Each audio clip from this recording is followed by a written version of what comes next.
यमदूत और नारकीय जीवों के संवाद के प्रसंग में सूर्य मंदिर में दीपदान करने एवं दीप चुराने के पुण्य पापों का परिणाम। ब्रह्मा जी बोले, विष्णु, एक समय घोर नरक में पड़े हुए भूखे, आर्त, दुखी और विलाप करते हुए जीवों से यमदूत ने कहा, मूढ़जनों, अब अधिक विलाप करने से क्या लाभ होगा। प्रमादवश तुम सबने अपनी आत्मा की उपेक्षा कर रखी है।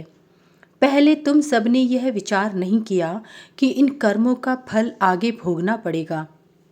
यह शरीर थोड़े ही दिनों तक रहने वाला है, विषय भी नाशवान है, यह कौन नहीं जानता।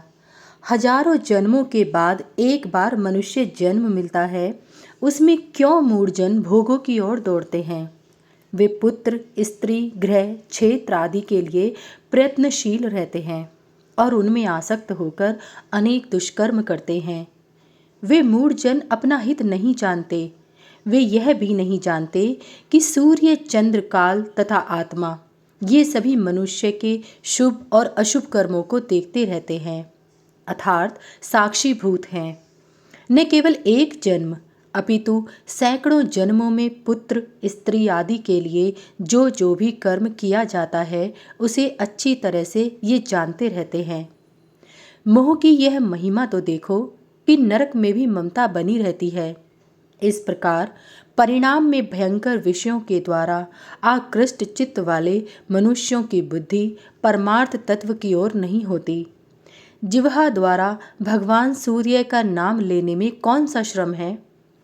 मंदिर में दीप जलाने में भी अधिक परिश्रम नहीं पड़ता, परंतु यदि मनुष्य से इतना भी नहीं हो सकता तो अब रोदन और विलाप करने से क्या लाभ है। जैसा कर्म किया वैसा फल पाया, इसलिए पाप कर्म में कभी भी बुद्धि नहीं लगानी चाहिए। यदि कोई अज्ञान से पाप कर्म हो जाए तो सूर्य भगवान की आराधना करें, जिससे सब पाप नष्ट हो जाते हैं। ब्रह्मा जी बोले, यमदूत के ऐसे वचनों को सुनकर तथा भूख से व्याकुल, प्यास से सूखे कंठ वाले, दुख से पीड़ित वे नारकीय जीव उससे कहने लगे, साधु, हमने ऐसा कौन सा कर्म किया जिससे हमें इस दारुण नरक में वास करना पड़ा।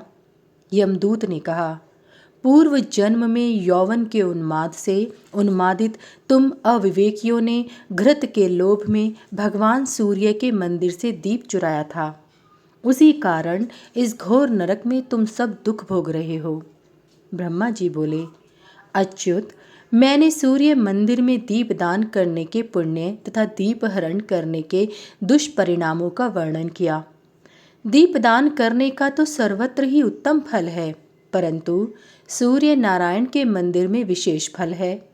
जगत में जो जो अंधा, मूक, बधिर, विवेकहीन, निग्न व्यक्ति दिखाई पड़ते हैं, उन सब ने साधु जनों द्वारा प्रज्वलित किए हुए दीपों को सूर्य नारायण के मंदिर से हरण किया है।